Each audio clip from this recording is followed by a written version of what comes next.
Halo, ketemu lagi sama aku Yunike. Gimana kabar kalian? Di tengah pandemi ini, ternyata makin hari makin bertambah ya jumlah penderitanya. Dan gak sedikit juga banyak dari tenaga kesehatan yang gugur. Bulan Mei ini, beberapa hari belakangan sih, itu juga ada tuh yang lagi viral. Perawat namanya Mbak Ari Puspitasari. Kondisi hamil 4 bulan. Itu juga harus gugur karena COVID. Terus ada juga Ibu Suhartati. Ibu Suhartati itu juga kayak gitu. Gugur juga karena COVID. Nah, kebetulan beliau ini adalah seniorku di kampus. Jadi beliau ini angkatan pertama sih di Fakultas Keperawatan di kampusku. Terus ada juga dokter di Surabaya. Itu juga kayak gitu, meninggal karena COVID. Dan lebih kasihan lagi itu, istrinya juga kena COVID. Istrinya juga dokter sih, kena COVID juga. Dan dalam kondisi kritis. Aku nggak tahu sih gimana sekarang kondisinya ya. Tapi yang jelas, aduh, kayak kasihan banget ya. Belum lagi tuh, ada dokter juga di Medan. Itu juga kayak gitu, meninggal karena COVID. Jadi makin menambah jumlah panjang lah ya.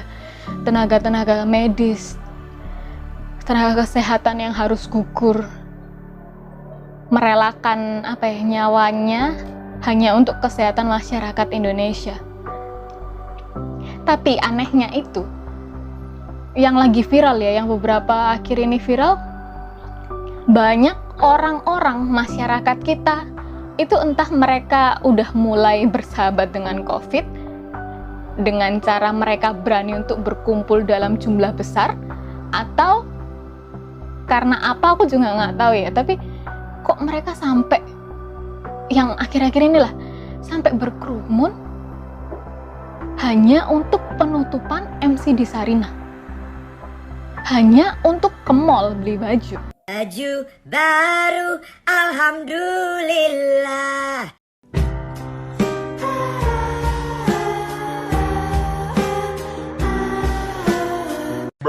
Terus juga mereka itu berkerumun, jadi terjadi penumpukan penumpang itu di Bandara Soekarno. Gimana ya, kayak miris banget. Ini kan di tengah-tengah pandemi itu. Harusnya itu orang menjaga jarak antara satu dengan yang lain. Kok ini malah berkerumun gitu. Terus ada tuh, udah kayak gitu ya, udah tahu udah banyak korban, tapi masih berkerumun. Ya kalau bekerja kan beda lagi. Keluar karena bekerja itu beda ya ceritanya. Tapi ini hanya berkerumun untuk hal-hal yang nggak penting gitu istilahnya. Itu kan ya harusnya kita hindari. Nah, udah gitu, mereka itu juga ada beberapa netizen lah yang berkomentar buruk tentang tenaga kesehatan. Tentang postingan tenaga kesehatan yang ya wajar lah ya, manusia gitu, tenaga kesehatan juga ada capeknya. Mereka malah mencacat gitu kan. Ada nih, aku bacain ya komenan netizen gitu ya. Dia ngomong kayak gini, tinggal keluar dari kerjaan aja kalau nggak mau pusing lihat orang yang penghasilan harian emang harus di rumah makan pakai apa? Batuk, mikir, hah? Maksudnya ya kalau pekerjaan kan nggak apa-apa. Nggak ada yang bisa ngelarang kan kalau keluar karena bekerja. Nah, terus ada lagi nih, ya udah terserah, kalau mau pulang ya tinggal pulang aja. Semua perawat di rumah sakit, dan yang bilang di rumah aja aku nggak terima karena aku ojol. Bapak-bapak, gimana ya? Nggak apa-apa kalau kerja, nggak ada yang larang. Tenaga kesehatan juga nggak akan larang, mereka akan paham gitu. Pemerintah aja nggak larang kok, masa ya tenaga kesehatan ngelarang sih? Orang itu demi memenuhi kebutuhan sendiri, ya kan? Gitu. Terus ada lagi nih, bilang kayak gini, kalau nggak kuat resign aja, kan itu sudah profesi. Ya kan profesi ini kan untuk membantu sesama kan, jadi kita itu sebenarnya nggak boleh kayak gini lah. Orang itu manusia punya capeknya, kita juga kerja punya capek juga kan, masyarakat yang biasa. Jadi kalau misalnya mereka ngeluh karena kondisi mereka itu wajar lah. Karena apa yang mereka keluhkan itu berkaitan dengan kita sendiri, masyarakat sendiri yang nggak membantu gitu. Orang yang tenaga medis mereka itu merawat pasien sesuai dengan bidang mereka. Sedangkan kita sebagai masyarakat harusnya juga ikut membantu dengan cara kita sendiri. Kayak gitu. Dengan kita tetap keluar pakai masker, jaga jarak. Kayak gitu kan. Itu kan juga bisa gitu. Asal kita itu menghindari kerumunan. Ya kan? Kan sesuai dengan apa yang pemerintah bilang kan gitu. Terus ada lagi nih, ini yang paling miris banget. Aduh. Kayak aku, wah, gimana nih orang nih? Kok bisa-bisanya ngomong jahat kayak gini? Dia bilang kayak gini nih. Medis sampah, Indonesia darurat medis. Lah, maksudnya kayak gimana gitu kan? Medis sampah. Nah, emang kamu kalau sakit nggak datang ke medis? Kok bilang medis sampah gitu kan? Tahu nih maksudnya anak bocah nih apaan juga. Terus ada lagi. Sekarang saya tanya balik, yang milih profesi itu siapa? Ada yang maksa.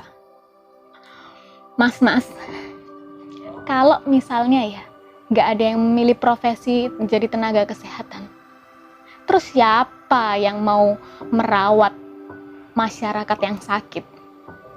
Masa iya di Indonesia nggak ada tenaga medis terus harus keluar negeri? Ya kan biayanya kayak gimana gitu kan. Jadi mereka itu pilih profesi itu tuh mungkin hanya karena panggilan jiwa. Lah sekarang gini lah, ya mana mau gitu orang sekolah tenaga kesehatan yang harus keluarin banyak uang, bahkan puluhan juta, ratusan juta, tapi hasilnya kan nggak sesuai kan gitu. Pasti mereka juga merasa kayak, wah ini panggilan jiwaku nih untuk jadi tenaga kesehatan, untuk mengabdikan diriku ke Indonesia gitu, untuk kesehatan Indonesia, masyarakat Indonesia, kan bisa aja kayak gitu. Terus ada lagi nih, kalau udah milih satu bidang profesi itu tanggung jawab dan resikonya. Cuma sampah yang milih ngambil bagian di satu bidang tapi ngeluh nggak bertanggung jawab. Udah gede kan, udah punya otak kan, manusia dikasih akal, manfaatin semaksimal mungkin. Hah? Maksudnya? Ya mereka juga bertanggung jawab saudara. Jadi mereka kalau nggak bertanggung jawab ya pasti pasien itu digeletakin dong. Ngapain mereka mengorbankan kesehatan mereka, nyawa mereka? Ya kan? Pasti mereka juga bertanggung jawab. Kita nggak boleh lah menghakimi tenaga medis kayak gitu. Pasti tenaga medis juga menyadari kita bosan di rumah. Mereka tuh cuma minta mungkin kesadaran kita benar-benar harus lah ngikutin anjuran-anjuran pemerintah untuk pakai masker, jaga jarak, terus di rumah aja, nggak usah keluar kalau bener-bener nggak penting, dan jangan berkerumun. Ya istilahnya social distancing lah, kayak gitu. Itu kan mereka yang minta itu doang kan, supaya itu memutus rantai penyebaran dan penularan COVID-19, supaya pasien yang nggak bertambah, supaya Indonesia kembali normal. Kayak gitu. Ada tuh, tapi bersyukurnya sih ada netizen yang baik juga sih. Mereka itu membela gitu. Salah satunya gini, dia ngomong, besok kalau kalian kena corona, nggak usah minta dirawat ya, sadar diri aja, langsung ke pemakaman buat beli petak tanah, karantina dah tuh di dalam liang, biar ntar kalau lu mati langsung ditutup pakai tanah. Tenaga medis nggak perlu repot-repot bungkus elu pakai plastik kayak gitu. Terus ada juga nih netizen yang ngomong kayak gini, sumpah nyesek banget bacanya. Mereka nggak ngerasain gimana rasanya punya keluarga yang bekerja nanganin COVID-19. Udah jarang ketemu, terus di rumah was-was mulu. Enak ngomong tinggal resign, mereka udah punya sumpah, kesel banget gitu dia ngomong. Ya gimana ya? Ya memang bener, mereka punya sumpah profesi gitu. Jadi mereka itu terikat dengan sumpah itu. Terus ada juga dokter Stella itu ngomong kayak gini. Ini mungkin curahan dokter yang merasa kayak mungkin capek gitu. Kan biasa kan manusia ada rasa capek juga gitu. Dia ngomong kayak gini, dan ini banyak di-repost oleh dokter-dokter sih. Beliau bilang kayak gini, kami lelah 3 bulan bertahan. Edukasi yang tiada henti, saling menyemangati satu sama lain, walau bertumbang satu persatu. Ternyata percuma. Kalian tetap nge-mall, kalian tetap nggak self-distancing. Bahkan parahnya, kalian bilang kerjaan kami itu udah resiko yang harus kami tanggung sendiri. Siapa suruh jadi dokter atau perawat? Kalian sadis. Kami mau pulang aja, mau kumpul sama keluarga. Nggak ada juga yang mau digaji tapi ditukar nyawa. kalau tidak atas nama kemanusiaan dan sumpah profesi kami. Kami di sini nggak dagang. Kalau sakit, kamu ke orang pintar aja ya. Kan kami bukan orang pintar. Silahkan, biar kami istirahat sejenak. Kami mau layani pasien yang nurut dan taat peraturan. Kalau kalian cuek, tolong jangan cari kami. Kami juga nggak keberatan kok. Nah, kalau misalnya semua dokter kayak gini, kemana kita harus cari pertolongan kesehatan? Gitu. Indonesia terserah, tetapi mereka nggak akan nyerah. Itu artinya apa? Ya sudah, suka-suka kalian. Kalian punya kehendak sendiri, tetapi yang penting itu tetap kita itu seharusnya ya saling menghormati satu sama lain. Kalau kalian ngomong, ya siapa suruh pilih profesi itu, ya nggak bisa kayak gitu dong. Setiap pekerjaan itu pasti ada manfaat terhadap orang lain. Misalnya tuh ya, bapak tukang sampah, mereka juga kayak gitu. Kalau misalnya sampah di rumah kita nggak diambil, terus numpuk, terus bau, yang susah kan kita sendiri. Tapi kalau ada mereka, siapa yang kebantu? Kita juga kan gitu. Jadi janganlah ngomong yang menyakitkan gitu, menyakitkan hati ya mungkin ya, kayak gitu. Janganlah kayak gitu. Kalian boleh punya opini, kalian boleh punya kritik kayak gitu. Tapi kemukakan dengan baik. Tolong sampaikan sesuai dengan kayak bahasa yang sopan gitulah, supaya kata-kata kalian itu nggak menyakiti orang lain. Tenaga kesehatan juga berusaha, kita sebagai masyarakat juga harusnya berusaha. Kalau nggak gitu, kapan corona ini segera berakhir? Yuklah masyarakat, kita sama-sama lah,